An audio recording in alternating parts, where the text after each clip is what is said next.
Where you going? Sit down. He needs a inspection this coming month. Okay. So what I figure I'm going to show you is, he also has something squeaking. I believe it's his brakes. So what we'll do is we'll do an oil change. We're going to check the fluids in the car. We're going to take a look at his brakes and change them out. Or change the brake pads and the rotors. Yep. And we're going to check to see if there's any codes on there. I don't see any check engine lights. There shouldn't be any codes. Okay. Yeah, we'll check Right, the so we're normal just stuff on. We're gonna doing the inspection beforehand. Really. Well, yeah, because what they do with the inspection, because they look to see if there's any codes. They look to see if there's any lights on the dashboard. Yeah. They check his light, which there isn't currently. Although he has a piece of tape over where one of the lights would be, because he doesn't want to see the TPMS alarm, because it's been broken for years.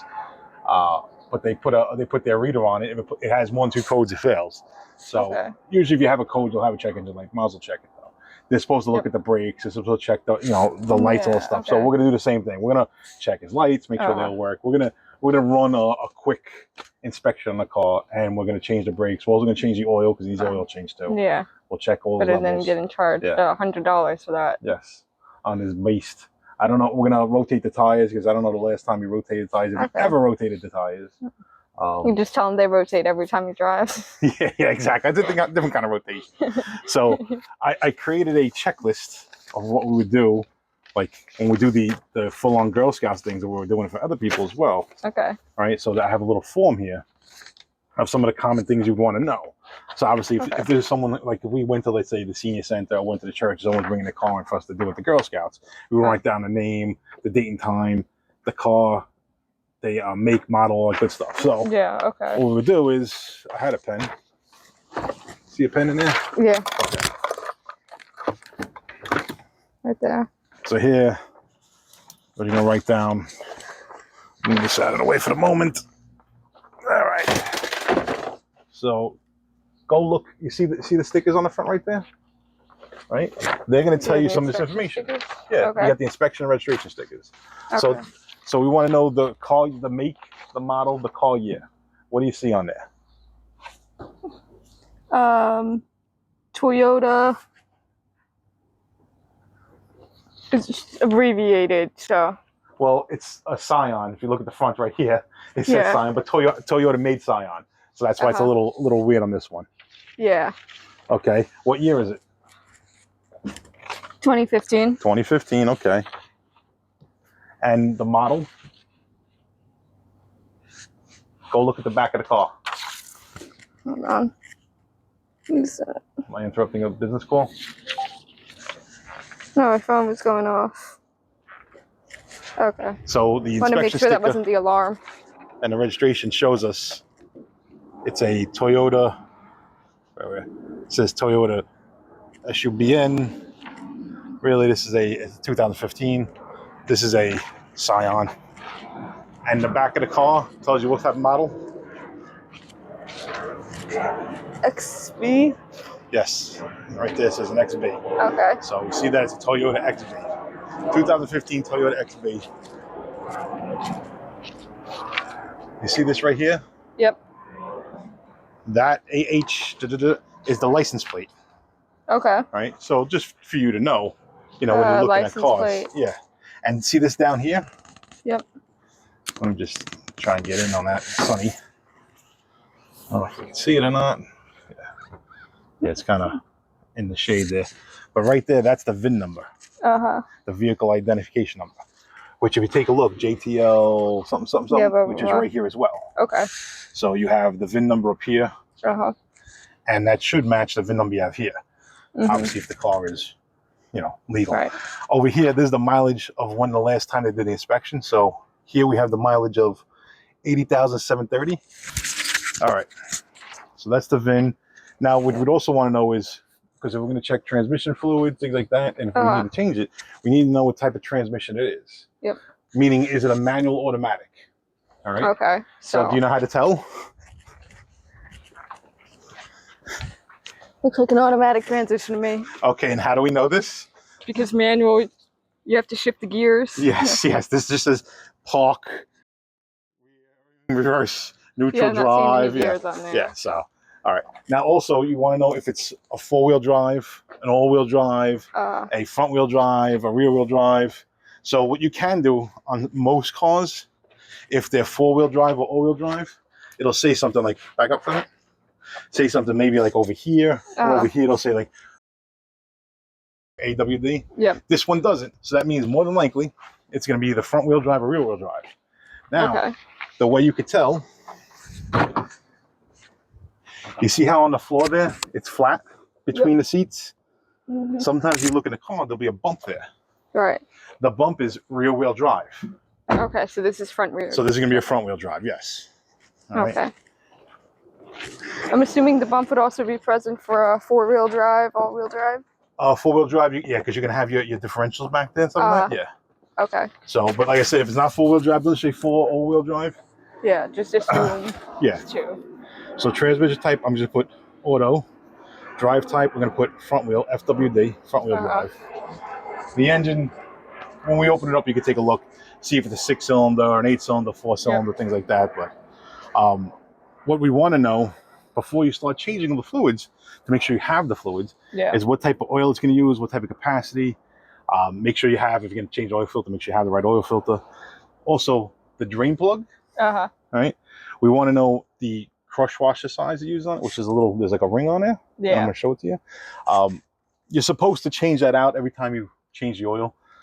Yeah, that doesn't happen all the time, got to be honest with you. If it's destroyed, you definitely want to do it. Other times you get by as long as it's sealing right, but you know, they're only like $1 each, if that much. You're buying in bulk, so it's worth changing them if you have them.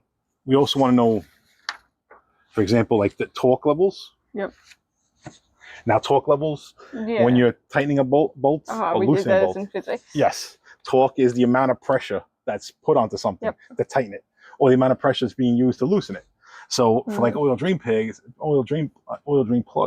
sometimes when you go to places, they get your oil done. Yeah. They don't use a torque wrench, which I have many years I haven't used torque wrenches either, but sometimes I do. Most of the time I try them out. And they'll just wail on the thing, tighten it down as hard as they can till like all the muscles are reeking, it seems. And then it'll just crush everything in, and then you end up stripping the bolt trying to get it out, things like that. So it's always good to look at what that is. We want to check, when we go to check the fluid, before we change the oil, we want to see how much oil is in there. So we'll check the oil level to begin with. Yep. Also, the tires, we want to see what the PSI is, meaning how much air is supposed to go into there. Okay. Do you know where to find that information? I know it's on the rim of the tire. Well, yeah, but there's a lot of numbers over there. Yes, yeah. But also, hang on, before you go over there, also what you want to do is, because your tire could say one number, but your car could say something different. So you're supposed to go by what your car is. Okay. So to find it, once again, if you have the car manual, which I don't believe we have on this one. Probably not. You could find this information in there. We'll find the car manual on another one. We'll look. But what you can also do, if you come over here to the side of the door, right? So go ahead, open up the door. You see on the side right here. Yep. It tells you the numbers. So it tells you the right size to use, right? Your front tire, your rear tire, front, rear, spare, right? It also tells you your PSI. Yeah. Okay. So if you notice here, your front and your rear are 2 different numbers. Yep. Right? And your spare is a different number as well. Right? Let me just get in here. Forget it to zoom. Hang on. Let me just turn the camera so it's actually... There we go. All right. Okay. So your front is showing here. Oh, come on, back up. Right there. Your rear and your spare. Yep. And your PSI is different. Your front's 35 PSI, your rear is 32, and your spare is 60 PSI. Okay. All right. So this little plate here gives you some information that you can always look at. Now, once again, a lot of times people just put on, I get 4 spares and throw them on there, I change them out. They don't look for a specific size. They go for an average of the tire, PSI. Right, so we said, what did we say here? Oh, sorry, baby. We said the front 35, is 35, 32, I think. The rear is 32. 60. Okay, so front 35, rear 32. Now, that also says do a cold. Front 35, rear 32. Front 35, rear 32. Can I remember that by the time I get back to the paper? Front 35. All right, so here, so where's the filter? Where's it? Tire PSI. Front. Right, so. So 35F, 32 rear, right? Okay. That's they're supposed to be, right? Now, once again, that's cold, which means the car has been driven. Because as you drive, the tire creates friction. Expand. And yes, exactly. So your number will be higher. So like I just drove the car here a little while ago, so the tires might still be warm, but whatever. But here you see how you have 35 and 32. Most people don't get it exact. What you can do is you can take an average. So they say, okay, we'll make it 33 just for argument's sake, or 34, something like that. Even to 35, whatever it is. It's not the end of the world. You just don't want to have 20s when you're looking at 35. Yeah. Or you don't want to put 50 in when you have split 35. Yeah, no. Because you're just driving a bomb. Besides that, it'll mess up your gas mileage. Because you'll either have too much or too little friction. Also, if your tires are too low, especially driving the streets, you hit potholes, things like that, you'll end up denting in your rims. All right, you don't mess up your spinners. All right, so what we'll do is we're gonna check the tire pressure before we even do anything, so we can see where they're at. Okay. All right. Let's do this. Let's go and pop the hood first. You know how to pop the hood on the car? Yep, under the. All right. So hang on. Yes. So sometimes you'll have it like you have the little handle there. Sometimes it'll be on the side here. Sometimes it'll be a little further. You can have it like over here. This is the gas one to pop the gas lever. So each car could be different. Okay. So that popped the hood. So come on out. Now, when you pop the hood, sometimes they pop up more. Sometimes you see this one here didn't pop up that much. What you want to do is you want to take over here, just pull up a little bit. See how you got the gap there? And now if you look, see right, it's hard to, hang on, let me get, hang on, wait, move your hand. See right there? Yep. Trying to get the camera to see it too. There's a little latch right in there. Yep. So if you put your finger underneath that latch and pull up as you pull this up, so one hand on the thing, so pull the latch, there you go. Lift it up. Now some cars will stay up by themselves. Yep. This one does not have any air shocks. So you see this right here? Yep. That ball? Yep, pull the bar up. See where the arrow is? No. See where the arrow is? Right there. Yep, so you lower this down till you get in the hole there, and there you go. Okay. Now it supports it. Now sometimes, if it has shock, oof, oh, that is filthy. Yeah. It's rusted, but it's not as rusted. Oh, man. Got some oil, looks like here. Yep. Hopefully that was from the last person who changed the oil and not some leaks. If it doesn't have a stick to hold it up like this here. Yep. And it had the shock. Sometimes the shocks go bad. You want to be careful because you don't want this to slam on your head. That's if you take a piece of wood or something and jam it in anything to prop it up. Yes, exactly. All right. So if we take a look right here, right? There's the engine oil, and this will be in different spots of the cars depending on the car you're on. Yeah. Okay. It should tell you what to use, right? So this one says right here. All right, if I get it focus. All right, it says SAE 5W20 or 0W20. So some cars only have one type you use. This one says you use two. The reason that they say you can use two, it depends on if you're running in cold temperatures, warm temperatures, whatever. So at the very least, you want to use one of those two. Right. So this is where the engine oil is going to go into. Over here is where we have the dipstick. Yep. That we could check. I believe that's the engine oil. We'll double check. We'll look it up just to make sure. Oil. Okay. I was going to say, take a look right here. On it over here, it actually is written engine oil. This is probably the transmission fluid. Over here is your windshield wiper fluid. See, what they do is they label the stuff. So hopefully you're not putting the wrong thing on it. Of course, I got the sun right here. All right, so this one says windshield wiper fluid. All right. This is your reservoir. Right. Never open when hot. This is actually goes over to your radiator. Now, the reason it says never open when hot, right, over here, the reason it says that is because when your car is running, it builds a pressure in the radiator. Yeah. Because it's cooling, it's supposed to be cooling the engine down. Now, when the engine is hot, especially when it's really hot, if you would open it up, or sometimes some of the radiators, your radiator is right over here, by the way. Some of the radiators, especially older cars, have a cap right over here. Yeah. If you open it up, it's under pressure. You will get a face full of fluid that will burn your skin. All right, so we don't want to do that. Yes, I actually found the car manual. Okay. All right, I'm surprised it was there, but it is. Oh, I don't know if how balanced that is, but whatever. It's a general idea. All right, when you look in the car manual, right, so this tells you right here, 2015 XB, right? What you want to do is look for the section, like this one says maintenance care. Sometimes it says maintenance, sometimes it's repairs. So Yeah. so if we go to that section, General idea is there. yeah.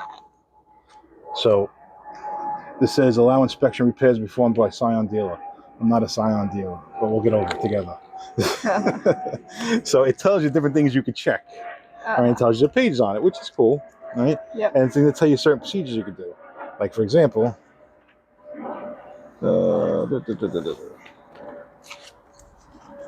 how to open the hood. Oh my God. Right? Yes. Well, believe me, sometimes you sit there, if the car you never worked on before, you have no idea what things are. You should be able to find it. If you can't find the hood latch, you shouldn't be working on the car. That's very true. You know, if you're not going to work on a car, you just want to put in windshield wiper fluid. If you're not, you know, doing actual car repairs, then, you know, it's still nice to know what stuff is.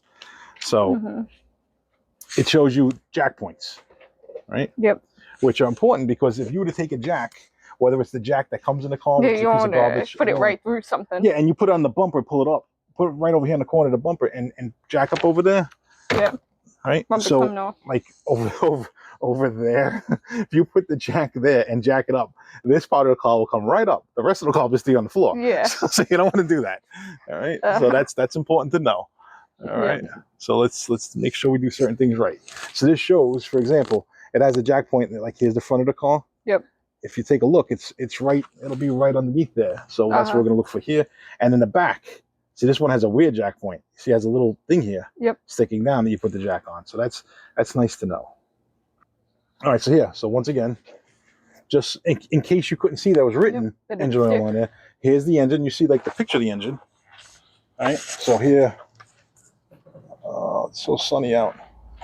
Can't see anything. I was focusing. All right, so this is showing a little diagram of the engine. Right? And you see, here's the little portion going on. Is that the exhaust? Yep. What is that probably? All right, so it's saying. All right, so we've got our dipstick here. Yeah, so that's the engine oil, and that's in the picture there, right? And it also shows you, focus, right? The levels. So when you pull it out, you know it's supposed to be between, you know, those two sections there. We're going to look at it together. Let's put it over there so we can maybe see it. All right, it's showing when you're looking at the reservoir.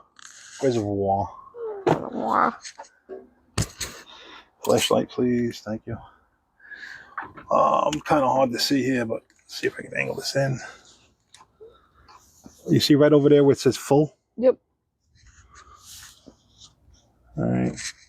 So you got full level, and then you got obviously low. If you take a look, you could see the change in color, and you see right over here you got full as well. You can see the change in color right there.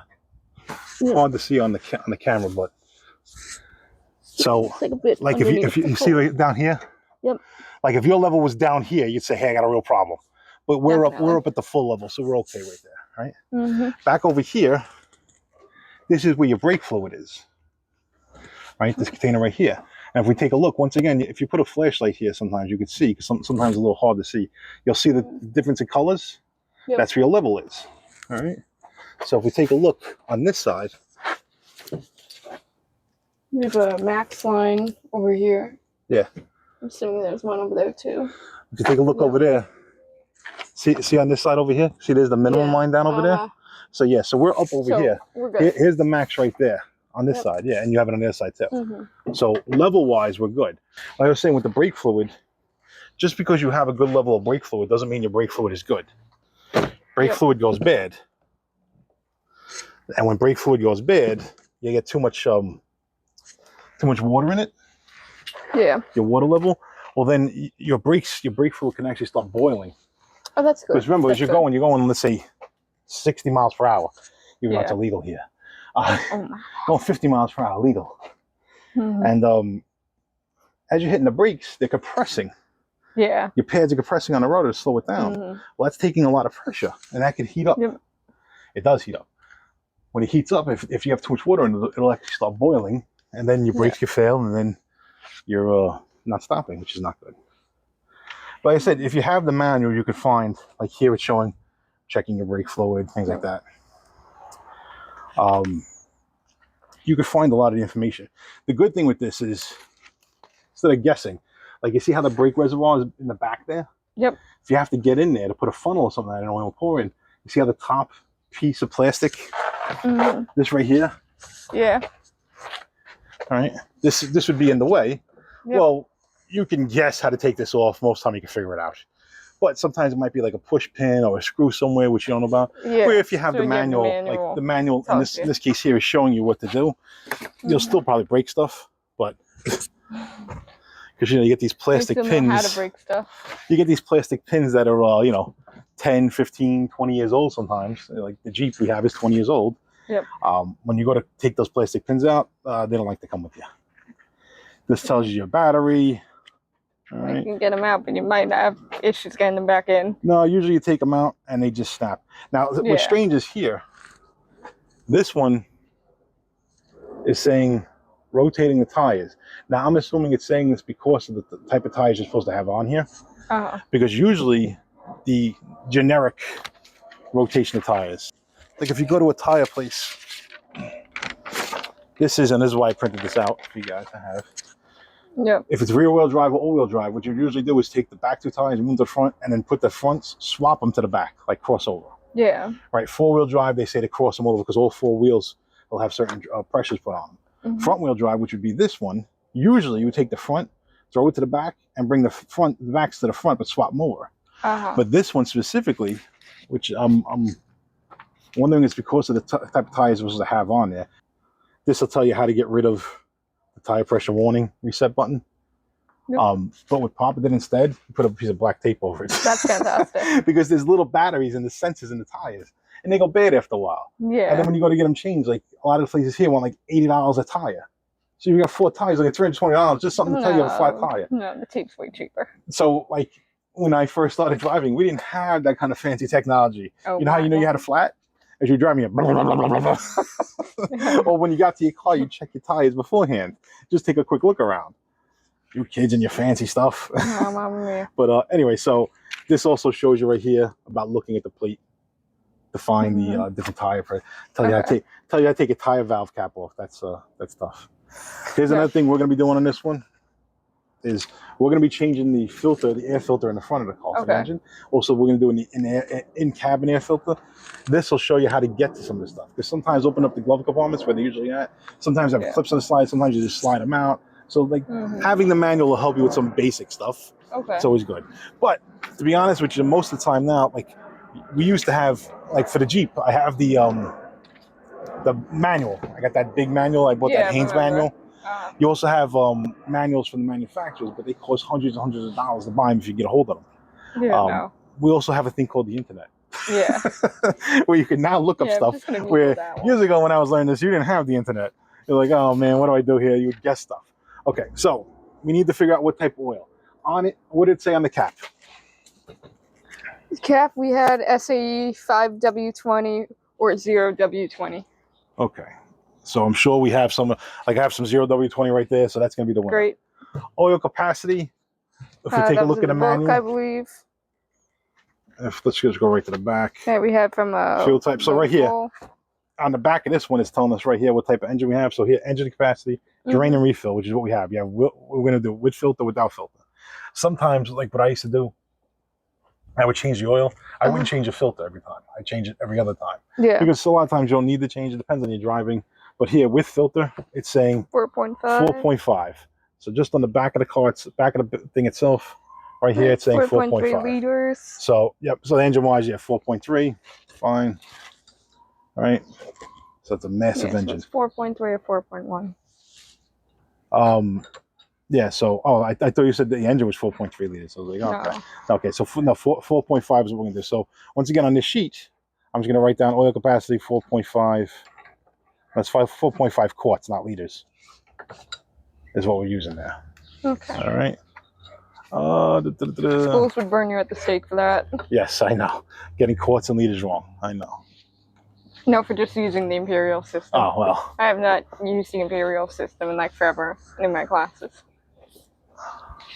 Well, on American cars, it used to be everything was using, quarter of an inch, eighth of an inch, so on and so forth. Standard, as it was known as. And then there was the import cars, everything metric. Like you're looking at both, 10 millimeter, 15 millimeter. Nowadays, almost all metric. So, thank God.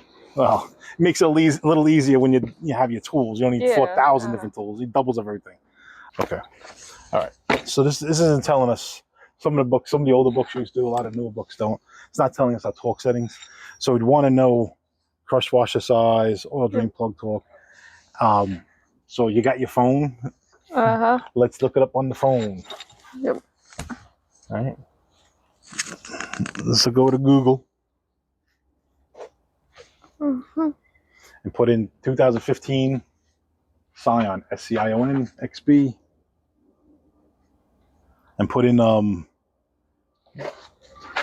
take your gloves off because you're not doing anything yet. I don't know. I don't know why you put your gloves on already. I don't know, because you handed them to me.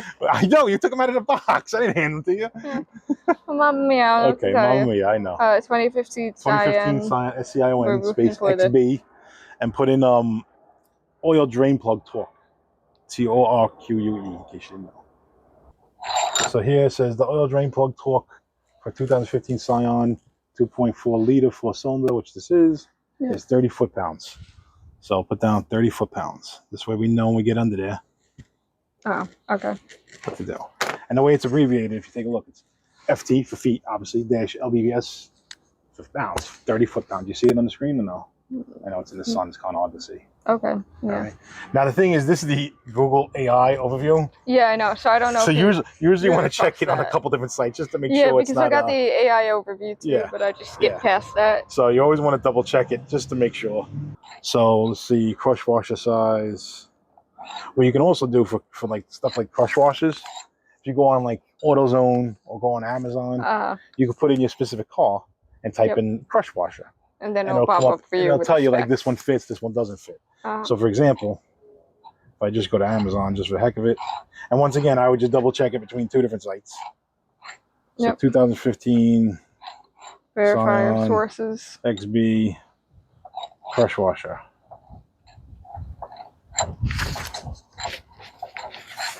All right, it's 15 piece oil drain plugs. This says 12 millimeter. Let's see if it fits. That says Toyota Lexus. Well, this is a Toyota. So yes, it says M12. All right. So M12, which is a 12 millimeter. So if you were ordering it, you'd want to make sure you order the right size. So I'm just going to write down M12 or 12 millimeter here. Like I said, this is just for us to keep track of stuff ahead of time. That's all.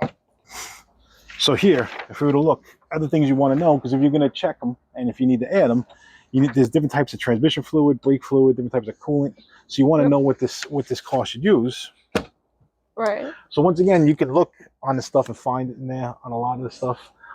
Since some of this stuff is dirty, it's kind of hard to see what's actually written on, especially when it gets older. But once again, if you look at you can do Google, or this one here, you happen to have the manual. Okay. So if we look at here, so for example, here it says brake fluid level. Yep.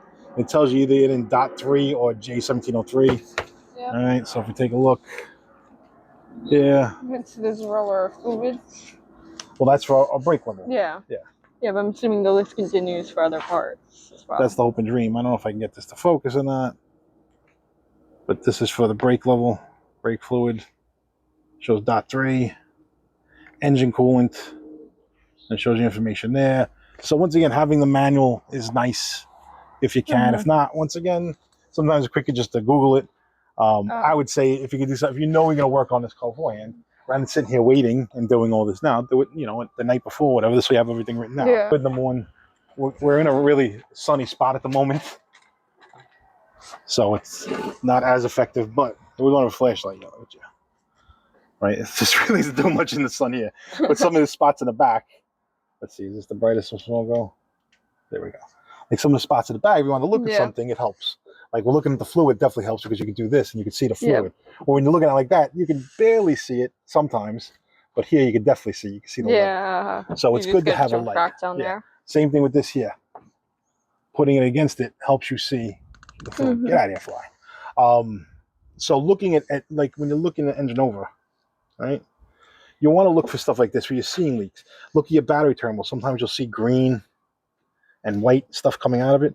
This might have been grease for the battery terminals people on there, which is good, but it's kind of all over the place. So I'm wondering why. It's not so good.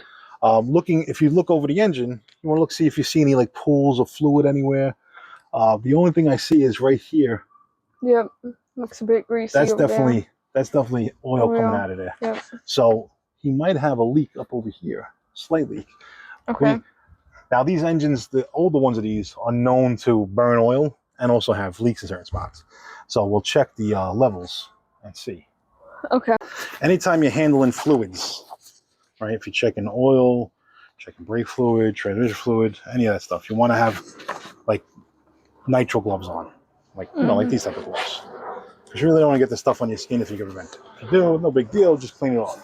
Brake fluid is very corrosive. Brake fluid will take paint off the cars without a problem. That's good. Yeah, not really. Just if you ever need a paint stripper. You always want to take an extra napkin, paper towel, or whatever, put it in your pocket. Yep. Because you'll always need it. Okay. Believe me, it's never that simple. Some things like I always keep on me when I'm working on a car. And this is what you got these top pockets for. Take that, put it in there. All right. You got a little clip so you can grab it. And yours has a little magnet on it. Yeah, special. Special. Oh my It's a bigger God. bad boy. And you always want to have a flashlight. Every time you get in the spot that you need a flashlight, you never have one. So All right. try to make sure you have one. Now, what are you dropping? See, if you would have put it in the clip, like I said. I put it in the clip, but the magnet from the. Okay, do you want me to demonstrate? Oh, you took the magnet off. Where'd the magnet go? I glued a magnet to the back of this. I don't know. Oh, look, you didn't do anything. You already broke stuff. Oh, how are you breaking things already? There was a little magnet on the back. Whatever. Mamma mia. There was a magnet on the top. I know, it's gone. Okay, no big deal. Whatever. No, whatever. I got the extra magnets in my room. Come on. Glue it back I got a ton of magnets. All right, so what we're going to do is we're going to check the engine oil. Yep. All right, so loop your finger in there and pull it out. Where's a paper towel?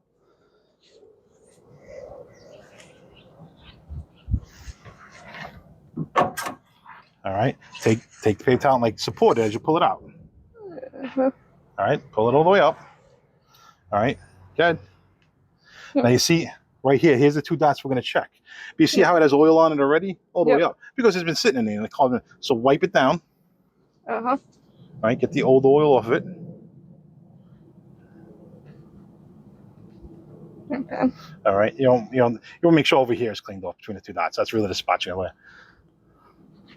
You don't have to shine it up. Just get a little bit of oil. That's fine. Okay. Now put it back in. All right. And some cars is easier than others. Some cars you gotta you can support it with the other hand to push it through. There you go. Push it in, put it all the way to the bottom, seat it. Now pull it back up. And just do the same thing. Just don't wipe the bottom because now we're gonna want to look at the level. Wait. So here, if we take a look, put it over here. Your level's actually all the way up. So you're kind of like overfilled. But I don't know if that's because it burns oil. Someone just recently put something in there. But you have more than enough oil in here. You have a little too much actually, but no big deal. Okay. So you can put it back in. You don't need to wipe it down now. Okay. Yeah, it's going back in. Because we're going to drain the oil anyway. So, all right. Okay. So that's that. We take a look here. Right. You see this one here? Yep. See, it has a little lever release. Over there. So you got to do is you push that back and then pull this up. All right. So with here, hold that for a second. Now that we're checking a different fluid, you don't want to get the same fluid. You don't want to get two different fluids mixed together. Yep. So once again, we do the same thing. I'm going to pull this up. Right. Ooh, that's got some junk on there. That's not good. That's a piece of leaf. I don't know. Yeah. That looks like a leaf or something. Okay. So whoever was doing his last probably didn't clean this off when they jammed it in there. Or they left garbage on top and they just pushed it in and said, have a nice day. So, and Popper has been checking the stuff himself. Repairs. So what I'm saying is he probably went to someone they did this. And that shows you the quality you get. Sometimes you pay for it even. All right, so let's do this again. All right. Once again, you should be between these lines. Yep. He's above it. So we're really going above and beyond. Whoever, like I said, whoever brought the car to last just filled and didn't check. Just, here you go, have a nice day, get out. Pretty much. So, I'd rather have too much than too little, to be honest with you. But you don't have way too much because then you're gonna have problems. Now, the other thing we're gonna check, we're gonna test the battery. Usually have dates on them. It's got so much stuff on it. It's kind of hard to see. They usually have dates on them that you can number some of them. And if you look on the side here, it says like right here. Come look on the side. See if you can look down there. See down there? Are you able to zoom in? Mm-hmm. It says 0620 all the way down here on the side. I don't think the camera's getting Okay, it. well, It says believe me, it says 0620. Yeah. So this battery, right? This battery, that's a manufacturer's date, right? Yep. So this battery's over 5 years old now. Yep. Batteries don't last that long usually. At least the newer ones don't. So that's like if we were looking at this someone else, let's say we're doing the Girl Scout thing, and we're doing a once over on it just to give it a quick check. We would tell the person, look, by the way, you know, the manufacturer date on there is 0620. You know, you might start have problems with your battery. Don't be surprised. And batteries are expensive nowadays. So what we could do is we could test them just to see how much voltage they have. We can also take a look to make sure the alternator is working, right? Because this is a 12-volt battery. You should have when it's good condition, you should have like around 12.6 volts. Because is it 6? Yeah. Each cell puts out like 2.1 volts. So there's 6 cells in these usually. Yep. So you put out like 12.6 when it's sitting there idle. When the car is running, the alternator actually is doing most of the work, not the battery. Yep. Like you can actually start your car and disconnect your battery, and the car will still run because the alternator is now powering everything. That's why when your battery dies, you have someone jump it, use a jump pack, and it starts. The battery didn't come back to life. You're actually using the voltage from the other battery and the amperage from the other battery or from the jump pack. So it's just something to keep in mind. So we could check this. So let's just quickly check that. So you don't need any special voltmeter for this. You can use any cheap one. Like this is a cheap one I have here. I think I got this in Harbor Freight for probably like $10 or on Amazon for $10. Yeah. Right. So we're going to set it to voltage.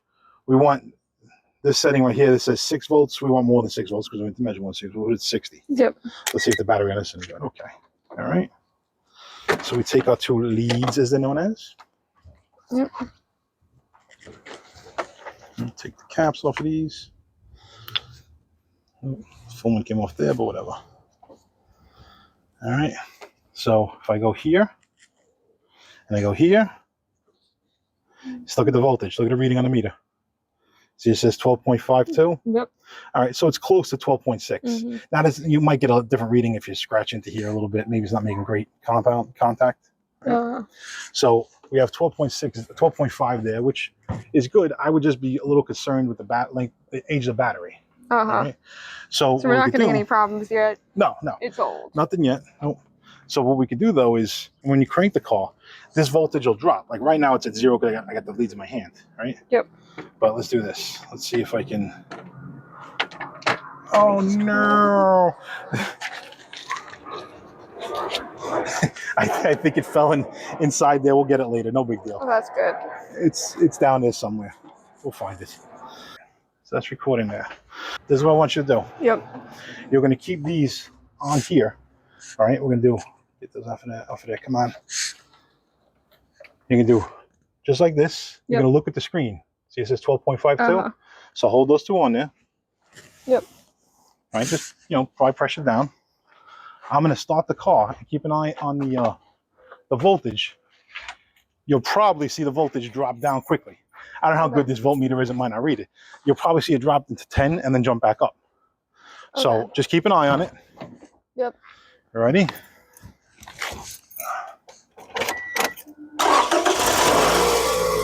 Yep. Drop down to 10, 13.8. 13.84. So you said it dropped down to 10, right? Yeah, drop down to 10 first. And now you see it's at 13.86, 13.7. You know why that is? That's because the alternator is now spinning, putting voltage back into the battery. Yeah. So when I turn it off, you'll see it drain back down to the 12s again. All right. So if the alternator wasn't working, it wouldn't jump up like that. Yep. All right. What are you at now? 13.33. Watch. It'll start draining down. Yep. See? Dropping. So there we go. It's going to work its way down back into the 12s again. Yep. All right, so we know the alternator is working, at least for the moment we turned it on, just because of the fact it's putting out voltage. If we did that, and like I said, the voltage didn't go up, the alternator is going, or the alternator could be gone. Well, guess what? That's going to be a problem. Real problem. Yeah, it's going to be a problem by itself. See, it's going to slowly drain now. It's going to work its way back down to 12 point. Now here we have the air filter for the car. We're going to check this. All right. So now on the air filters, once again, you can look in the manual to figure it out. But the majority of the time, you can just look and see, hey, this is how to do it. So he's got these little latches. Yep. All right, you just pull them back. Oh, World Tour, don't miss out. Don't be a wise guy. All right. Just telling you what the phone's Now, this has different connections on it. And as a whole, sometimes you have to take all that stuff off. Sometimes you don't. It depends on the car. But let's just try. Let's see. If we lean this back, Justin, is there another latch in the back? Hang on. Need my flashlight to see. No, it's just a hinge in the back there. And that's my head. No, it's just a hinge in the back. Okay. Okay. Just wanted to make sure. So we should be able to just angle this out. Yeah, but like I said, sometimes because all the other stuff you have connected here, you might not be able to. So let's just see. Lift this up enough. Can we get this out without destroying it? I can. Oh, there we go. Okay. Okay. All right. Okay. So if we take a look, this one isn't that bad. I just made it a little dirty there, but whatever. Yep. We're going to change it anyway because I have a spare one. But if you were to look in here and see like all black, yeah, that's definitely not good. Then you know you have a problem. So we have a spare one, so I'm going to change it out. And what you always want to do, no matter what you're doing, anytime you change a part, make sure it fits. Make sure it's the same size. Yes. You don't want to have one that's 3 inches larger than the other because it ain't going to fit. I'm just throwing that over there. All right. So what we're going to do is we're going to put it in the same way it came out. Yep. Now what you want to do is take a look because sometimes we'll say like top, bottom. All right, I don't see anything indicating top or bottom. So since there's any indicator on it, if you look, there's a groove here. It does have the ridges. Yeah. So if we take a look, this came out this way, had the ridges on the bottom. So same thing. And as you can see by the shape of the box, it's going to go this way. Yeah. All right. So let's just do this for a second. Let's just place that there. I don't want to get that dirty. Yeah. All right. Just pop this up again. Give me that, please. All right, slide it. And if you take a look right here, you can see there's a little lip there. So that's what our ridge is going to go onto. So let's just take that, seat it in, front and back, fine. And we are good. All right. Now the problem, we're going to hunt into here. Not problem, but hinge back. Yeah. Exactly. So we got to kind of finagle this into that spot. Of course, it's in a dark corner.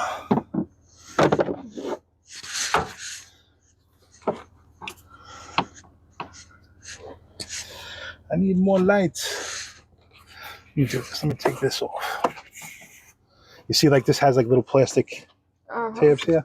Yeah. So try and pop them up gently. Get them out of the way. Just give you access to this. See, there's where the brake fluid goes, right? The access for it. And that gave me a little more spot back here, and I could see what I'm trying to do in theory. Give me that for a second. Sure. I don't know if you can see it here or not. But there is all the way in the back there is hinges that we're trying to capture. Hold that, please.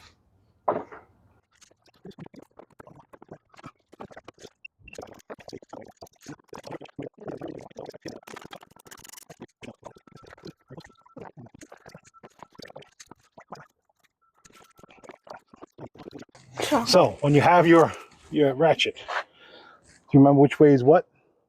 Righty tighty, lefty loosey. Righty tighty, lefty loosey. If you want to figure out which way you're supposed to be turning to take something off or on, right? Hold the ratchet like this, right? If you listen, one side clicks, one side doesn't. Clicks, no resistance. Exactly. So righty tighty. If you're going to the right, you're going to tight. You're going to go to the left, you're going to loosen. I've written on my ratchets because some have the switch going one way, some the other, on and off, but that comes off all the way. So I'm going to take this off. I'm going to turn it off. But if it wasn't written off, I would take it and go, I want to go lefty loosey. All right, turning to the left. Oh my God. All right. Mom makes fun of me when I say that, but whatever. Oh. Now it's back on. Okay, great. After fighting with this thing and having to take this off and connect this, finally was able to get enough height in there, angle in to put it in there. 2 and 3. Okay, so now I'm going to put back the connector I disconnected here. That just pushes in. I'm going to put this loom back into the loom holder here. That just pushes back in, and now you got to retighten this. All right, make sure it's pushed all the way in, which it is. There's a stopper right there. So once again, I take this. Yep. I want to tighten it, so I don't want to hear clicking when I go to the right. Now I don't hear clicking going to the right. Right. Just put this on, just crank on it till it breaks. Only kidding. I'm hearing clicking when I'm turning it by hand because I'm not turning the actual thing. If you notice now, I'm not. I only hear clicking when I go in the opposite direction. Okay, so that's back on.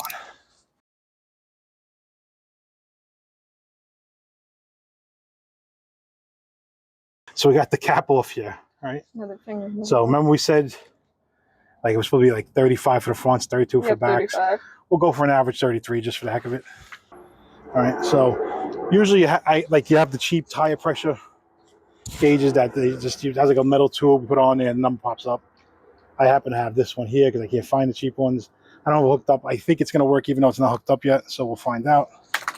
First, I break my phone. Yep. All right, on this one here, got a little clip that clips on. So you do is just take it, open the clip, all right, and just push it on. That worked well. There we go. We're at 24.5.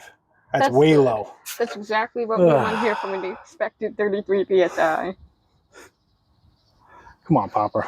Let me just double check that. 24.5. Why? I don't have to worry about hitting the max. So these tires, you don't need to take this off, but we're gonna take it off anyway, so we're working on tires. This has this is what we call curb rash here. This from hitting into the curbs you're parking, you get these little scrapes. Mom likes to put that on the regular rims. These are just hubcaps. We would pop these off. Okay. We don't have to pop it off for this, but I'm just telling you while we're sitting here. Come on. You can do it. There we go. All right. Jeez. Did it without snapping it. Yay. Yay. All right.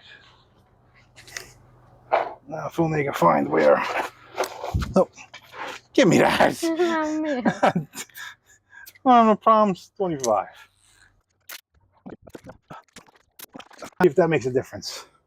Because it's possible that the pressure from there was less than the pressure from the tire. That's why I wasn't pushing anything through. All right. So let's try this one more time. For the kids.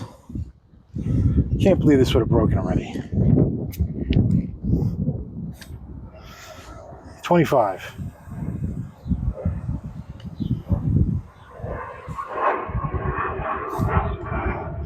28.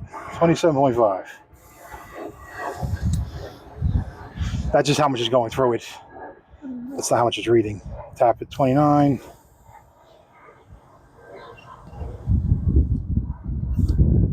31. 32. 33.5. Let's just double check it. So that's what that was. It wasn't that thing went bad. Cap back on. Just because it makes me feel better. All right, we're going to do the same procedure to all 4 tires. Yep. We don't need to record all 3 tires. We don't need to record all 3 of them. So turn it off. Now that everything is, tire pressures are checked, and all that good stuff, what we're going to do is I'm going to jack up the car. We'll start draining the oil while we take the tires off. Okay. Multitask. Now, like I said, when you change the tire, you'd use the jack in the car, which is a little scissor jack, which another time I'll show you what to do. Here, luckily, I have one of these jacks, so this is a floor jack. What we're going to do is just don't pump it up yet. All right. So at the floor jack, when it's turned clockwise, Yep. Right, all the way it tightens up. When you do this, it pumps it up. Yep. See it coming up. I see that. To release it, we do is take this and you turn it counterclockwise and lets the pressure out. Now, when you release it with the car on it, if you turn this quick, the car will drop quick. Yep. So you're very delicate with it. Let's look under the car for a second and see the jack point they were talking about. If you look underneath here, see where I'm hitting the light right now? See this little like dimple right here? Yeah. That's going to be the jack point. Yep. So that's where we're going to put. We're going to roll the jack under there. Go forward a little bit. All right. Stop. Stop. I believe that's where we want to be. Jack it up a little bit. A little more. Wait. Let me just take this stupid pad out of my forget. Jack up. I just want to position this because we're going to put chalks in the back. Okay. Is this closed? Because it's not closed. That's why I was going down. Oh, okay. Okay. All right. So anytime you jack a car up, Yep. if you lift it up in the front, it might roll from the back. From the back might roll from the front. Get the stoppers. So what we do is we take these. Tire choke. Right, using the stop. So take one. Yep. You're gonna put it in the back of the wheel and push it forward. Okay.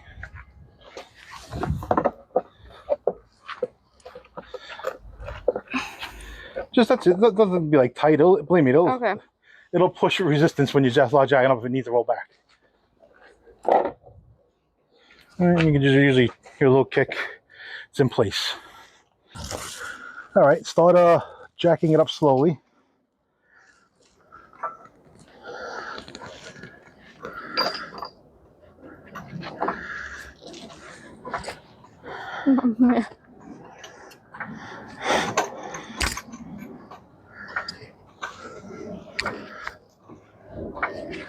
Keep going.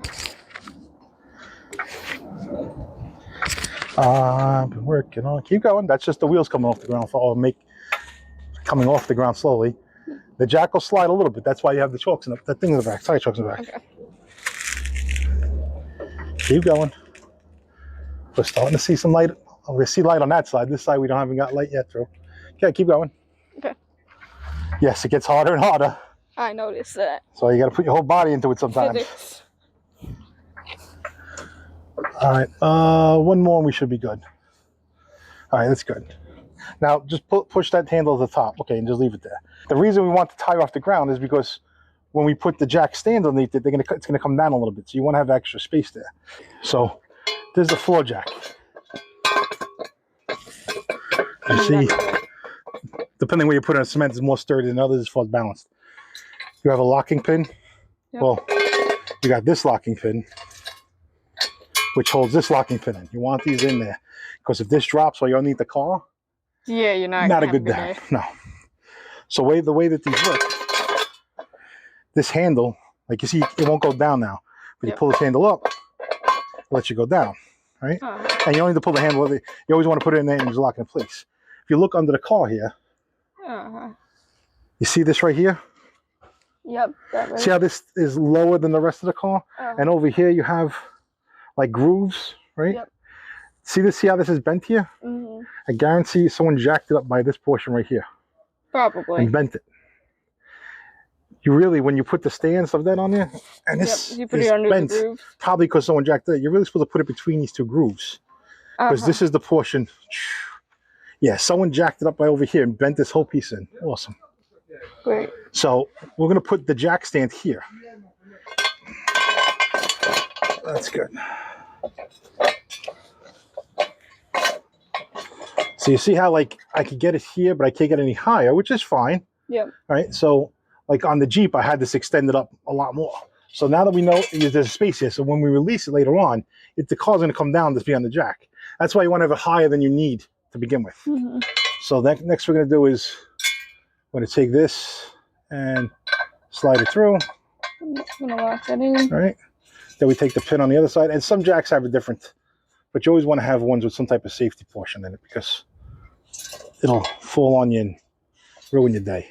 Mamma mia. Stop saying mamma mia. Okay. So you see now it can't pull out because the pin's there. Yep. So that's there, and this pin will stop this from going down anymore. Right. So now we're going to do the same thing on the other side. Yeah, except I believe the other side was lower. Well, we're going to see. Okay. Worst case, we jack it up a little more because it's not actually resting on that yet. All right, so you're going to do this one. So take the pin out first over here and pull that pin up. Just pull the circle up. Just pull the pin up. See how it pops out? Yep. All right. So now, what do you do to lower it?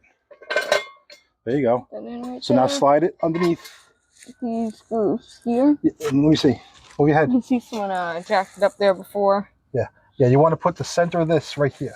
You see? Yeah, that's too low. We're gonna have to jack that up. Really? Yeah, I don't think we're gonna. Okay. Yeah. Hold on, stay there. I'll jack it up. Is that enough? Yes or no? Yeah, that should be enough. Okay. Yeah, because I don't think the ground is balanced here either, so. Yeah, all right. It's definitely not. All right, that's good. Okay. Over there. What you should do to make life easy for yourself, Turn you it the can. other way. You can turn it the other way, or you can do it like this. It's up to you. Okay. But now, once again, lock it. this might also be a little too low. Like it might not be sitting right. There you go. So it might have gone all the way through. Let's see. See? This was actually down below the first notch. See, Mom, So that's don't why. ever talk to me like that again. And knock you out. Child abuse. Yeah. Wise guy.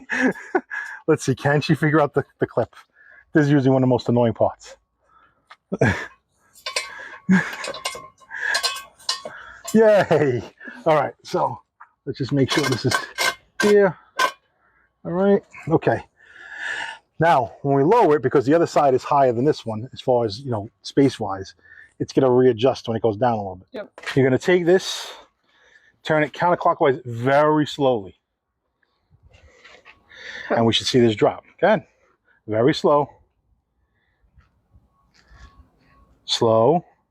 You'll feel the pressure as it's going. Go ahead. There you go. All right.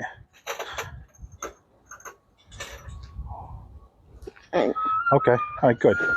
So now we just want to make sure that we have space under the tire still and that it didn't lower too much, which we do. I'll turn this upside down. You have just about an inch underneath, which is good. And the other side, you can easily see daylight. Yep, okay. Good. Okay, so now we're going to roll the jack to the back, and we're going to do the same thing back there now with the other stands. This way we'll have the car up on 4 jacks, 4 stands at once. That part right there. Yep. Right, which is rusting, which hopefully holds up. Oh, God. All right. All right, let's try it. What's the worst you can do? Fall apart on us? Yep. Yeah, again. All right, now you're hitting it. Okay. All right, good. All right, yep, start the procedure. Start lifting.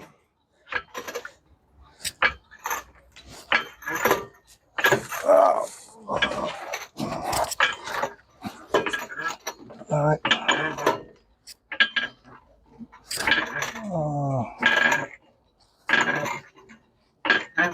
All right. That's pretty good. Stop. Okay. Because we have decent amount of daylight there, decent amount of daylight there. Okay, go in the garage. Get the other two. There should be 2 gray jacks there. Yep. Look. Mom. Oh, look at that tire. Oh yeah, that's good. Look at the chunks out of that tire. What the hell is he doing? Oh, man. That's exactly how it should look. Why, Papa? Why? Look at that. Oh. Oh. It made me want to cry. All right, so this one, if you notice, this one doesn't have the other safety pin, only got the 1 pin. Yep. But if you take a look on the car, yeah, and this one to lower it down, you see it's got the little, yeah, exactly, the little lever there. Pull the lever, which way, hold on. Push the lever down. All right, so once again, you're gonna see the little double lip there. Yep. All right.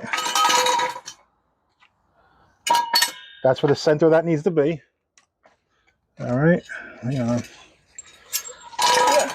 I'm assuming I raise it up as far as it can go. Yeah, as far as it go. But like I said, you want to get the center of that in there. Do you need me to come over there, baby? No. Come on. Allie, mine was only these notches. Mine was only able to go up 1 spot. Yeah. Okay. I thought it could go up more. That's all. But just make sure that the center is in, like center left to right and center front to back with that groove. and the groove of the jack. Is it? Yeah. Okay. Yeah, it's centered. Now put the thing through, the chain portion through. All right.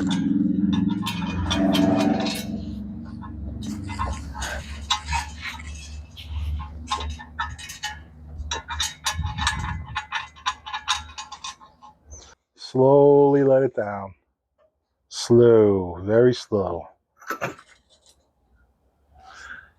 And now you want to see the jack stop making contact and then stop. Yeah, I can see it. I just have to... Okay, I just want it touching it. It doesn't have to be supporting it. It's just another thing in case the jacks ever give out. You have another thing supporting it, that's all. I can't believe his tire has chunks taken out of it. What is he doing? All right. Oh, okay, that's it. Jack supporting. Jack supporting, good, okay. We're gonna open the hood again. Remember to open the hood? I already, it's not pushed all the way down, so you don't have to pull the handle. Oh, okay. Right here. Lift up with one hand and slide with the other. All right. All right. Go ahead. All right. What we're going to do, because we're going to drain the oil. So what you want to do when you go to drain the oil, let's just clean this off a little bit as much as we can. We're just going to crack this open. Okay. All right. The reason we do this is we just leave it like this. This way air can get in. It'll make the oil flow out a little quicker.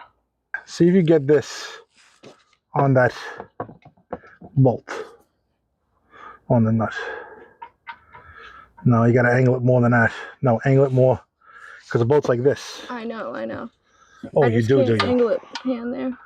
Oh, you do you? Yes, I do. At least it's cool in there. No, no, not on. Don't start turning. You're gonna round it off. I'm not. Push. Hold on. Oh. See if I can get my arm in here. Let go for a second. There you go. Now you're on. Are you able to pull it down?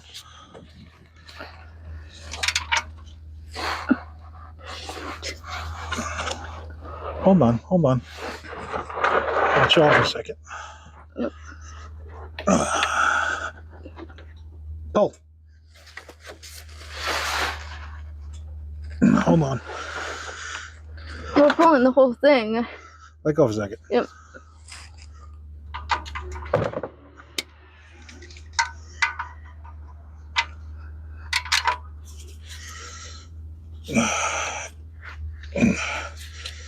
Hey, hold on. I can't get my freaking other arm in here. There we go. Okay. Yay. All right. Let's not loose it anymore yet. I just want to break it loose for you. Push the pan over here. Okay. Okay. Now, let's take that, put it back on.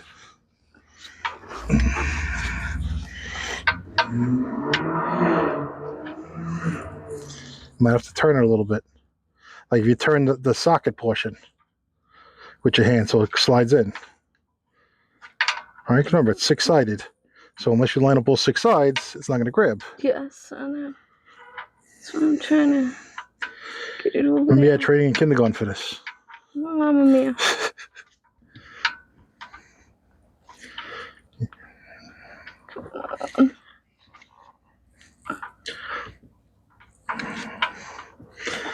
Wait. That there. Okay. Does that give you more room? Okay, Yeah. Don't turn yet. Just hold. Like back it out. Back out more. Okay, wait. Okay, go ahead. There you go. Take the wrench off. See if you can turn it by hand. See if it's loose enough to turn by hand. It is. Okay, now wait. Don't back it out more than that yet. Because when you have your arm, you're going to get covered. I know, it's going to. So what you want to do is back your body down a little bit and get your arm going from this direction. No, I'm sorry. Go towards your feet. Yes. It's just where your arm comes from this direction on it. And just like spin it. Like, you can let it drop. It's fine. We all know it's going to go right in the hole there. Okay. Now this is where you have the nap. Keep your hands over the thing. Where's your napkins? I always told you keep your napkins Pockets. there. Okay. See? So I said you always want to have napkins. So you could take these things off with a long bar All right. Mm-hmm. There's different size wrenches. You have 1/4 inch, 3/8, and 1/2 inch. Right. That's the normal ones that most people at home use. This is a 1/2 inch.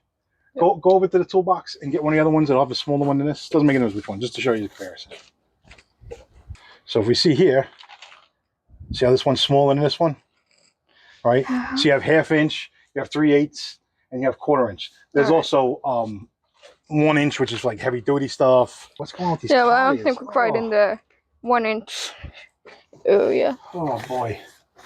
All right. All right, so let's just see what size. What do we say? We thought it was 21. And the other thing is, if you take a look, that's why we have different size sockets too. All right, you see, there's a deep well socket. This is what's considered a stubby.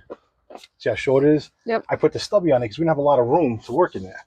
For here, we can use the deep wells. Yeah. All right, so we're going to need to if we want to avoid this. All right, so in theory, depending how much these things are torqued down, you could potentially take this, a regular wrench, and just get to it. See, it's moving slowly. Yeah. If I put a breaker bar, like a breaker bar is, instead of being this long, it'd be like extended. You get far more torque. You could do it. You also could put this here, and what I've done in the past, we're working out in the street. Let's say you have a flat tire. You just stand start on kicking it. No, you stand. No, kick on it. Just stand on it. The weight itself will turn it down. For cars, usually they come with like a garbage little like metal pipe almost. That's the socket. I like to have the T-square because I can grab it with 2 hands and flip it. But in this case here, since we're home, might as well use impact. I got the Hyper Tough. Oh my. Walmart. All right, we're on reverse arrow here. You pull the trigger and you see it's going counterclockwise. Yep. So the Transformers have health insurance or car insurance?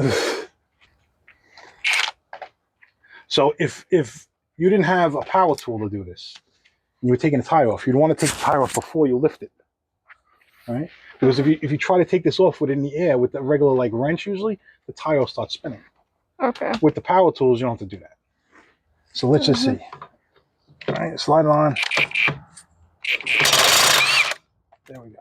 Now, hang on, before we go any further, you're usually supposed to have on eye protection and ear protection because it's loud. Where's your glasses? Go get your glasses. Let's make sure we do it right. And get me my glasses too. There's the blue ones there, I think. Okay. These ones were doubled up. Little magnet holders. Oh my God. Right. So, like I said, you take this off, boom. Get out the fine china. Fine china. This way it's in the magnet holder. It can't fall out. You put it somewhere where you're not going to trip over it and lose them all over. All right. So let's just put these to the side for the moment. All right. So you got to take this. Yep. Put it on this one here. Oh, no. Either one. Got it. I thought you had to do star shape. When you're putting them on, you want to do star shape. Okay. Take them off, doesn't really make a difference. Off, it doesn't matter. So yeah. Okay, very good. Okay. Right. Yeah, so you got to hold on to that because it will spin on you. You see how easy it is when you have the right tool. Far easier than having to do it manually. This gun was like something. This was like I think $80. I got it for $85 on Walmart. It's so much easier. It's almost worth having one in the car in case you have a flat tire. Walmart's got everything on them. No, well, usually you wouldn't go to Walmart for tools, but certain things they have are actually decent.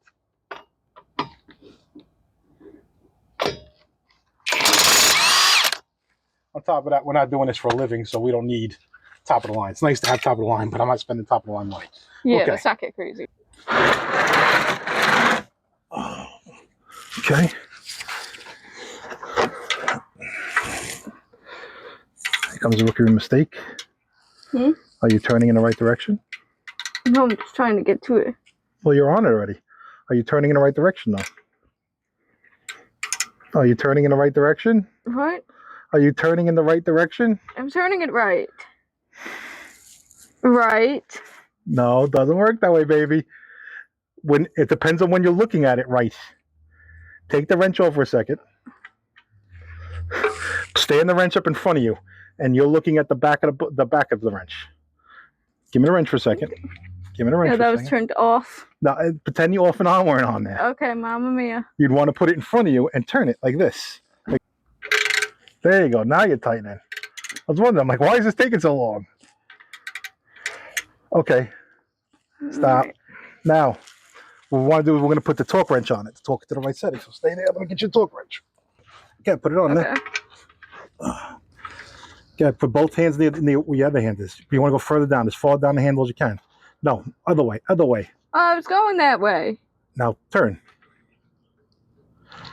Back it up, turn it again. You'll hear it click. Keep going.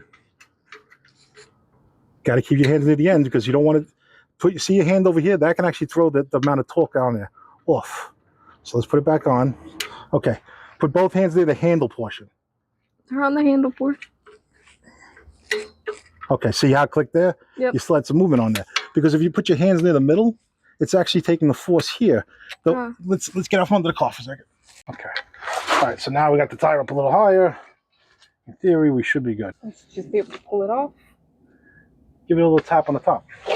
The top? Yeah, just hit the top. Give it a little tap. Oh my. Okay. It's kind of rusty, crusty in there. Still looks better than my Jeep though. All right.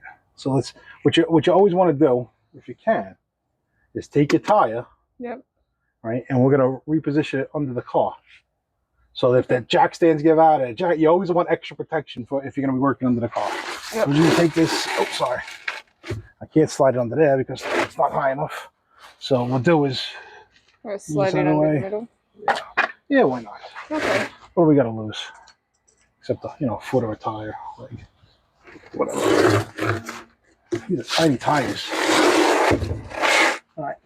Just doesn't be like all the way in there, just enough that if something falls, it catches it. Yeah. It's on there. Yeah, that's all. Okay, like the rust we have going on. Yes, that's quality rusty.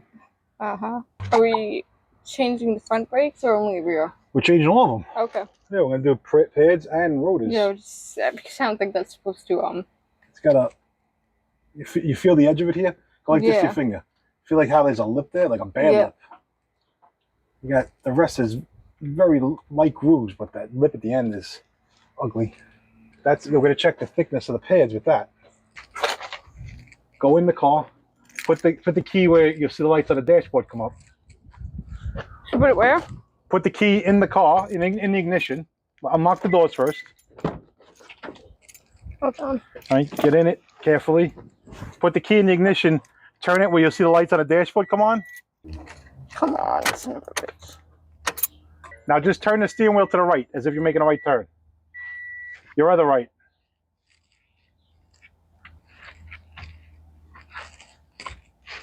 Okay. No, keep it to the right. Don't turn it back. Okay. All right, stop. That's good. Okay. Turn the key off. Take the key. You can leave the key in the seat. You have the windows rolled down, right? Yep. Okay.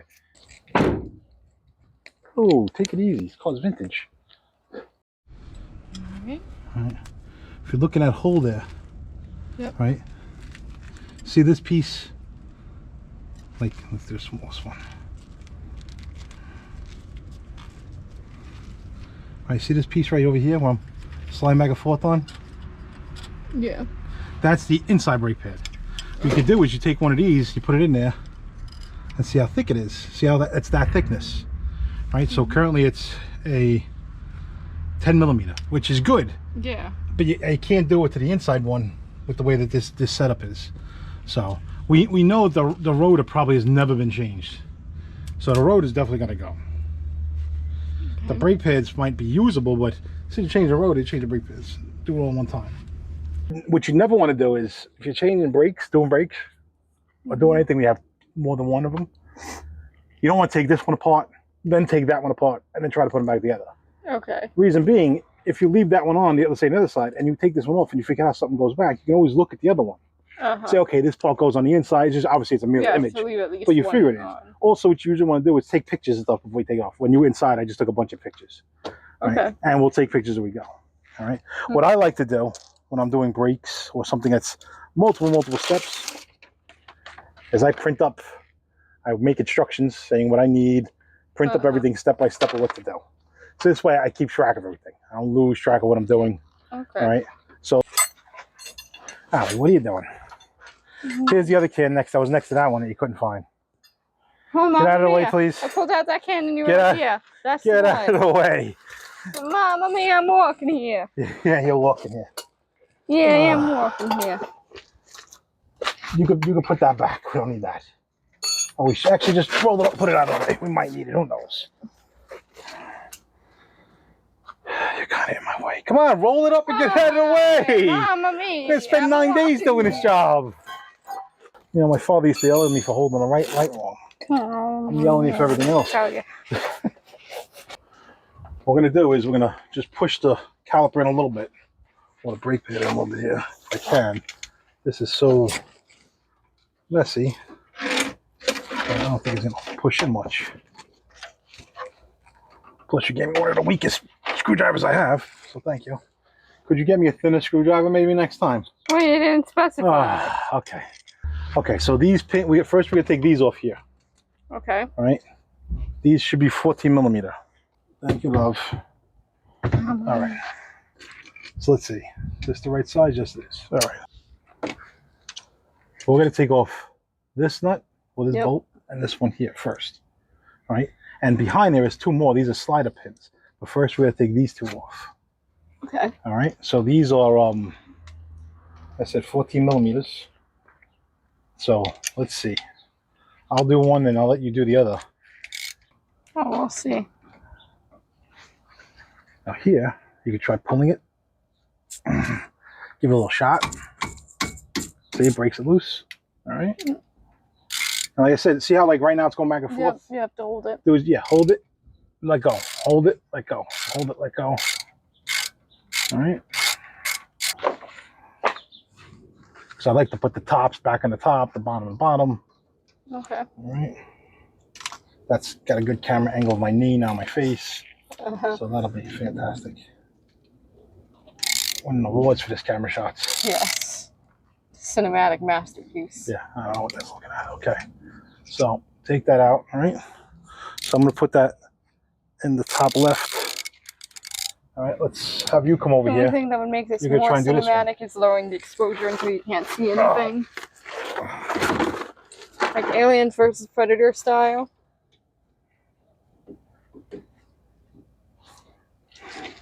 Make sure it's all the way on. Don't turn it. If it's not all the way, it's got to be on level too. All right, that's my mistake. Hold on. Wait. Right. Let me slide that one in first.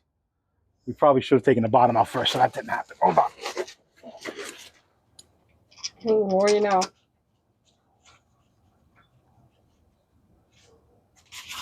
Okay.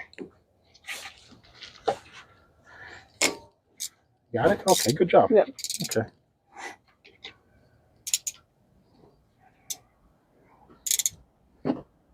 Like I said, sometimes if it doesn't come loose, what you do is you spray it with the PB blaster and let it sit for a minute, and it'll come loose. Or sometimes, as you see on the first one I did, I hit it with my hand. You can hit it with a hammer, or we have the impact wrench to make life easier. I just figured we try first the hand tools. Okay. That's all. The impact wrench will take it right off. Okay, so give me that one. No, give me the nut. Mia. Stop being ungrateful. Yeah, I'm gonna put that in the middle. Put this one on the top. Okay. All right. So here, we use screwdriver, remove 2 slider pin bolts. Those are the 2 bolts on top. Yep. I'm gonna take this. Yep. Now, when this comes off, see this cable here? Yep. We don't want this to hang by that cable. That's why we're going to use these. We're going to loop it and we're going to hang it up here so it's not pulling by this cable. Because if your brake line cable breaks, you got a problem. That's obviously going to be very unfortunate. So you don't want to really stress that if you can help it. So let's go. Come on. Come on. Let's go. Okay, there we go. All right, so take this, put it through something, put it through a hole here. Fine. There you go. And hang it up there on the shock or whatever. All right. I'll make sure it's not causing too much tension. Okay. So right now we have that out. Now you see this here? That's later on, we're going to have to squeeze that in. That's why it was tight coming in, because when you hit the brake, what happens? Fluid goes in here, goes through there and pushes this out, which causes the brakes to squeeze together. All right, so what I want to do right before we take these brake pads out, I'm going to take pictures. Because you see this has clips here? Yep. You got a clip down here, a clip up here. Those actually hold the plates and hold this in place, the brake pads. Okay. And also, they help, sometimes depending which ones they are, help it slide across. There's all different things they can do. So, and each car has them a little bit different. They're not always the same. So what I'd like to do is take a picture beforehand. Okay. so that if I don't remember how they go on, or they don't slide, or one's direction, one's not. Sometimes you have one it is, one it isn't. At least I have a picture reference back though. All right, so let's see.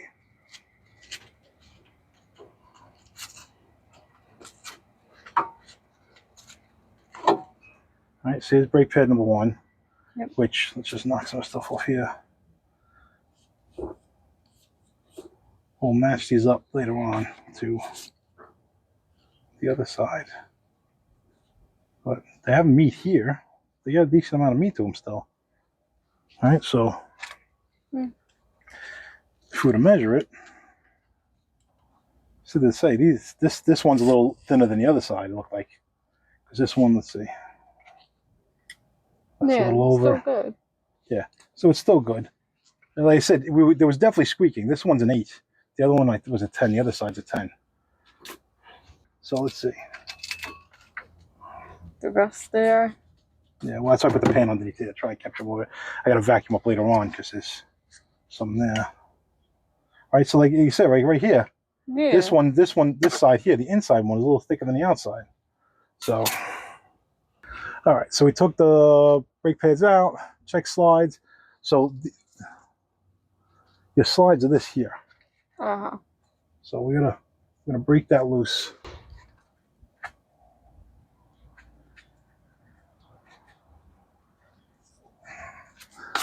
Let's take the calipers off first. Why are these not? These really are not sliding back and forth too well. We're gonna have to take those out and grease them. So now over here, there's 2 bolts. See a bolt up here? Yep. And there should be a resulting bolt down here. You want to take them off? Yeah, sure. Okay.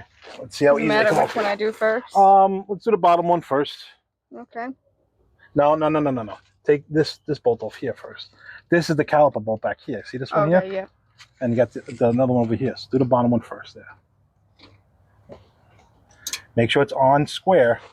You don't want to be on an angle with it because you just round it off. And you round it off, we have a bad day.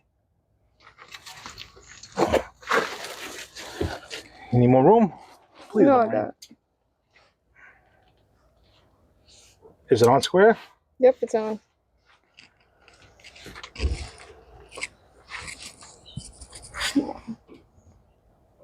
Not coming? Not moving? Nope. Don't hurt yourself. Okay. Well, we have technology. Technology. Take the wrench off. Yes, technology off. Technology. Give me the ratchet, wise guy. See if you can put that on there or not. Remember, you're gonna have to hold it. It's gonna want to turn on you. Yeah, I know. So you want to get a better angle in there. Yeah, you want to sit over here? Do it. I'm just here. Are you able to do it or not? I should be able to. I know you got to hold on to the gun though. Yeah, well, let me get it on first, and then. Okay. Make sure the button. Make sure you. Yep. Come off. There we are. All right, good. See how technology works? Technologia. Technologia. That's the bottom one, right? Okay. Yep, that's the bottom. All right. Are you able to get to the top? Push the button down. You want to back it out. Are you able to get to it or not? Let's see. I don't know if this is gonna get in the way of it. Well, I can move the caliper if we need to. Is the caliper going to be in your way? Hold on, I'll move probably. it. Hold on. Hold on. Don't. The other side. Yes, hold on. 1 second. Go ahead. All right.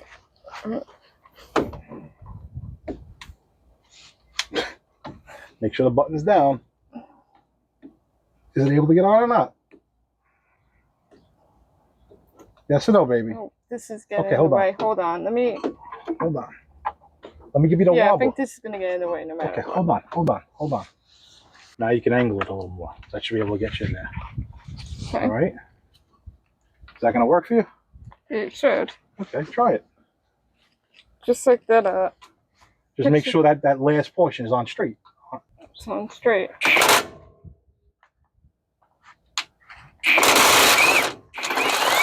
Okay. See? There we go. That's why we have different tools. Do different things. Okay, hold on. See, having the right tool makes life easier. So now this should just slide off, which it does. Right? Okay. So you see these here? Flavor in there. These are supposed to be going in and out, but they're not. Yeah, that doesn't quite look like you're going in and out as there.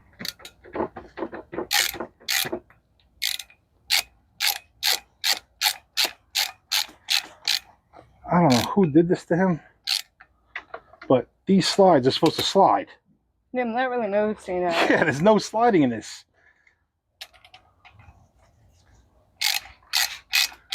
I'm just spinning this to try and get the stuff out.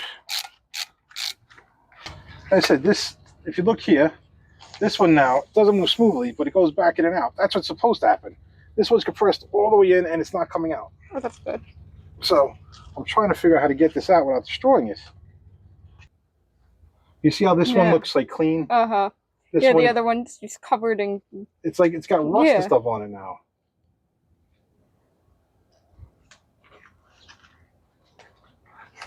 Bad, good. Bad, good. See if there's any junk in there I could pull out. So I don't want a chance ripping the boat. Das Boot. Look at the shit jammed in there. Oh, that's perfect. I guarantee you, whoever did his brakes last put a blop on the end of it and just jammed it in there thinking, oh, it'll work its way in. Yeah, good job, buddy. Listen, I might not know everything about cars, but yeah, at least I know not to do that.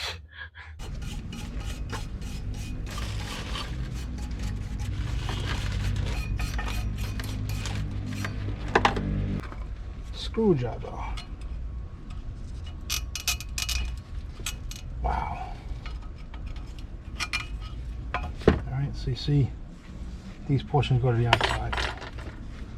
So what you do is you see it's got a little like lip here that hangs on. Yep. Just take that, if you get it behind it.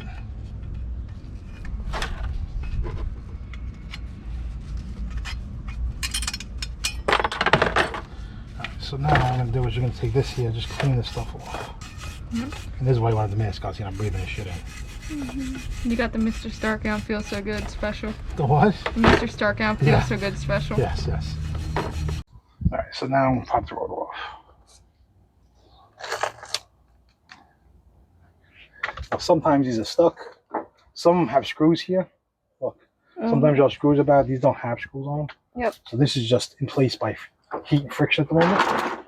So also don't discount possible rust and gunk. Yeah, that's what I'm saying. The rust kind of like welds it on.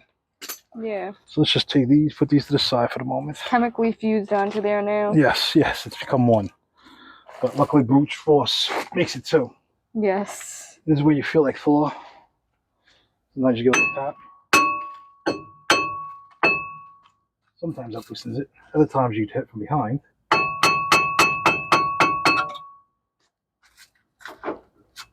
See how quickly that's coming off?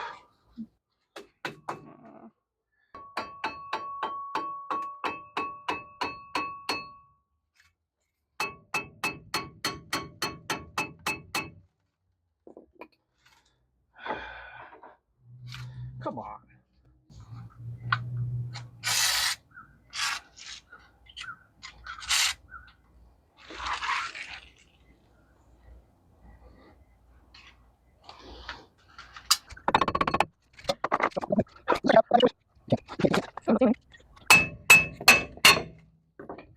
I got it. Don't make a difference.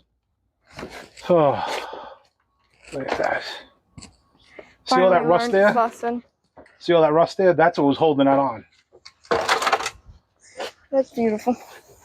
So the penetrant, the PB blaster, got in on it. Luckily. See how like it's wet behind you now? Yep. So that's why it's good to have that stuff. Put it on, let it sit for a minute or two, and just whack away at it. Ready? Yep.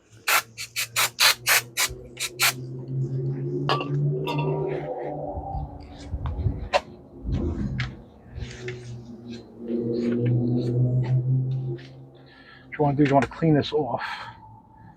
And I'm going to hit with the brush too. Get rid of as much of this little rust areas as you can.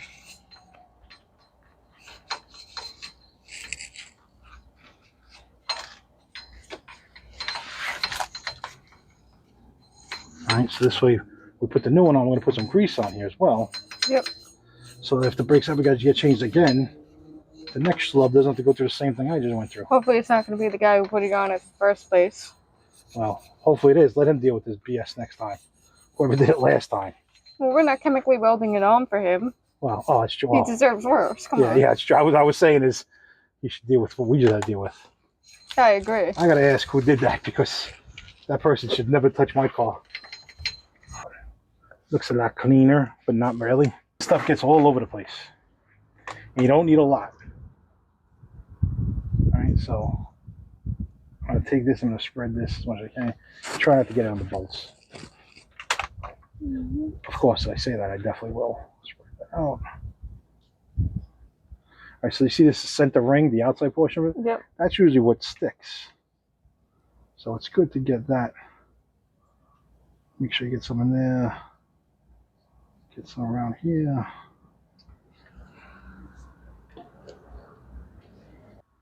So let's see. Right. And to stop it from sliding off as you're working, take one of the old lug nuts, put the bottom one on. That's I love the contrast between everything being rusted here. Yeah, well.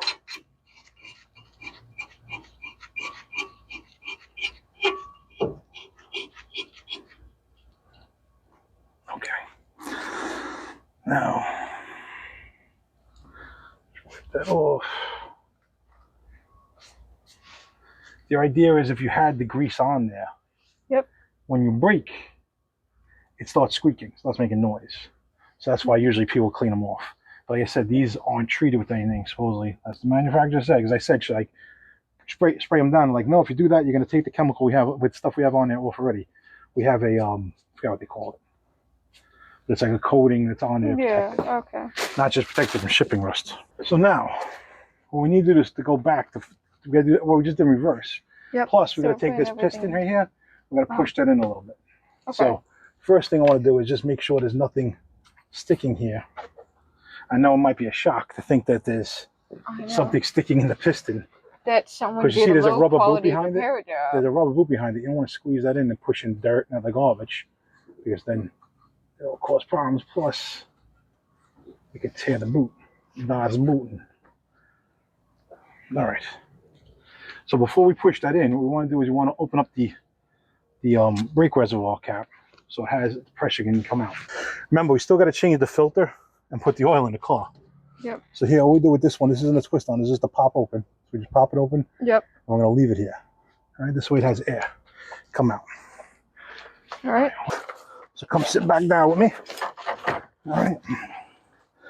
So this right here, we got to push it. So the way we do that, there we go.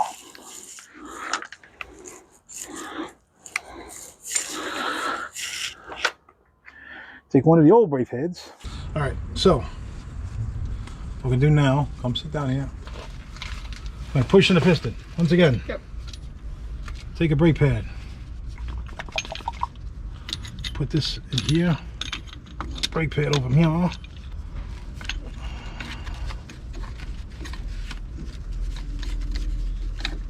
Okay. Squeeze. Now you see how you have a little bit of the metal sticking out on the side? We're going to squeeze that until it goes in more. See how now it's going in? Yep. All right, what that's doing is pushing the fluid back. That's why we opened the cap, to make sure it didn't, even though it really shouldn't, you never know though. Okay, so there we go. That should be more than enough in. Okay. All right, so that's back in. So now we can start putting the stuff back together. Okay. Don't want any big bunches if you can stop it. And you see how it's shaped? It's like kind of flat on one side. Yep. Flat there on there. That's to kind of let like air and stuff out supposedly. So okay. That's what it's for. And that's why when you take them and you put them in, you don't just push it in straight. You want to take it and turn as you go in. Yep. Push all the way in. Let the boot take over. Come on, booty. Get over it. There it be. You want to try pushing the one by yourself? Yeah, sure. Okay, see how it goes in? It's going to go in like this. Yep. You see how there's two prongs on it? You want to get that in the middle of that, okay? So it's going to go like that. You want me to hold it? You want to hold? You want to do it and push it in?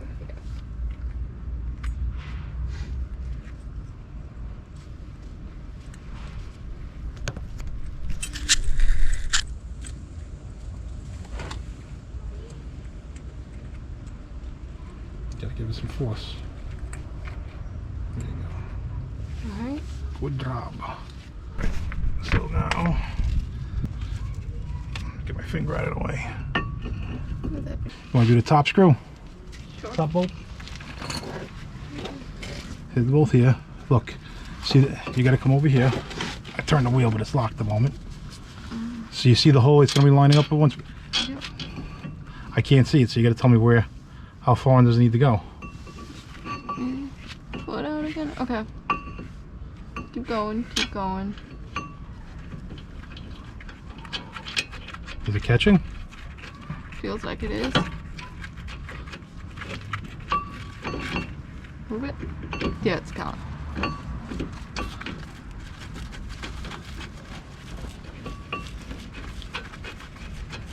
If the caliper is hitting the road, like you see in the space here, Okay. you have just a hair of space, which is all you need, right? You don't need a lot. You want to make sure both sides, and this isn't bolted on all the way yet, so it's, you still would have a little wiggle room.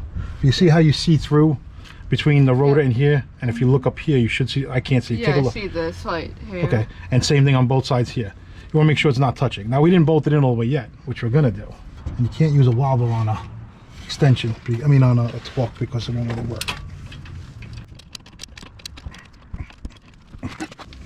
There we go. Okay, so there's 7 on that one. And where's the other bolt? Somewhere over here. Excuse me, caliper.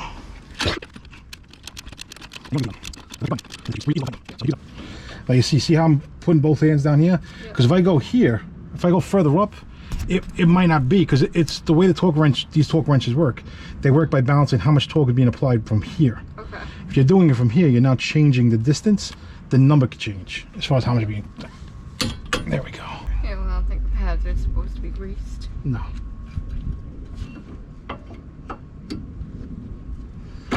There we go. Okay. Alright. So you push it The in. bottom in a bit more. The bottom's not in. Can't see from. No. Okay. You couldn't see from that angle. That's what I'm saying. Yeah. There we go. Okay. All right. Now, So now we do the same thing on the other side. Yep. All right. Here, same thing. Get the little spider web out of the way because it's annoying the shit out of me. I can't really see this one. We want to go this way. Oh, the back.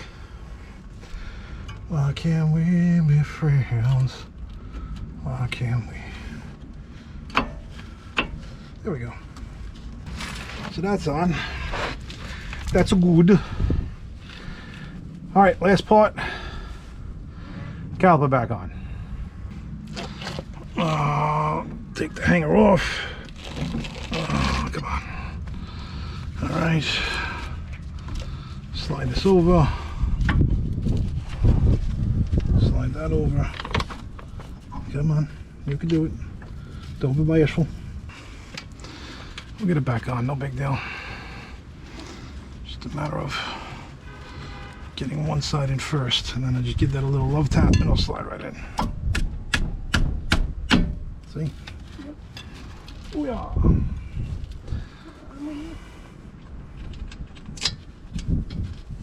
Not to tap it too far, of course. There we go. Okay.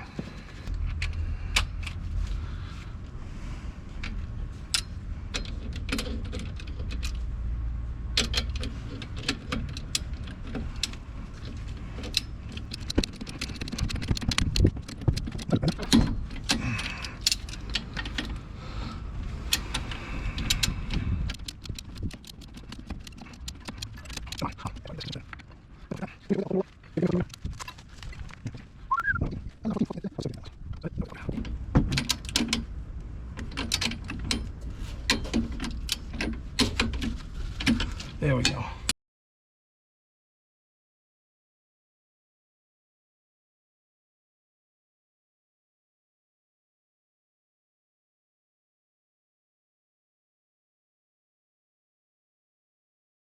Where you going? Sit down.